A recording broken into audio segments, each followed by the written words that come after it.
Hi friends, மேற்காசிய போர் அந்த சிச்சுவேஷனால் textile இண்டஸ்ட்ரியில் ப்ராப்ளம்ஸ் வந்ததுனால சென்ட்ரல் கவர்மெண்ட் வந்து அக்டோபர் 31 வரை பருத்தி இறக்குமதிக்கு வரி இல்லை அப்படிங்கிற மாதிரி சொல்லியிருக்காங்க. அதனால் நாளைக்கு வந்து சில டெக்ஸ்டைல் ஸ்டாக்ஸ் நல்லா ஏறதுக்கான வாய்ப்புகள் இருக்குது. இதில் பெஸ்ட்டு ஸ்டாக்ஸ்ன்னு பார்த்தீங்கன்னா கேபிஆர் மில் கரண்ட் ப்ரைஸ் வந்து 966 இருக்குது. Return on equity 16.2%. ஸ்டாக்கோட பி வந்து 38.1 இருக்குது. டிவிடெண்ட் ஈல்டாக 0.52% கொடுக்குறாங்க.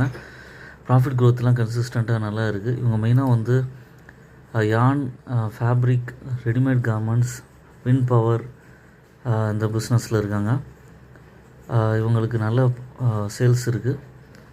அதனால் இந்த ஷேர் ப்ரைஸ் வந்து நாளைக்கு ஏறத்துக்கான பாசிபிலிட்டிஸ் இருக்குது. அடுத்ததாக வந்து வர்தமான் டெக்ஸ்டைல் வந்து பார்த்திங்கன்னா கரண்ட் ப்ரைஸ் 577.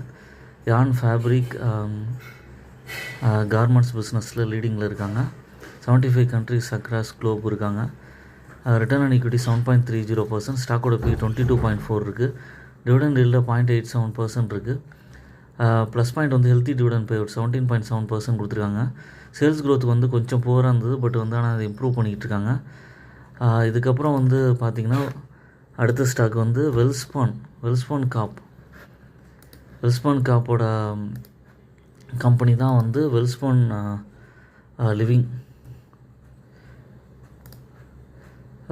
லிவிங் வந்து இவங்களும் டெக்ஸ்டைல் பிஸ்னஸில் லீடிங்கில் இருக்காங்க. 138 ருபீஸில் இருக்குது. ஸ்டாக்கோட பிஇ வந்து 60.8.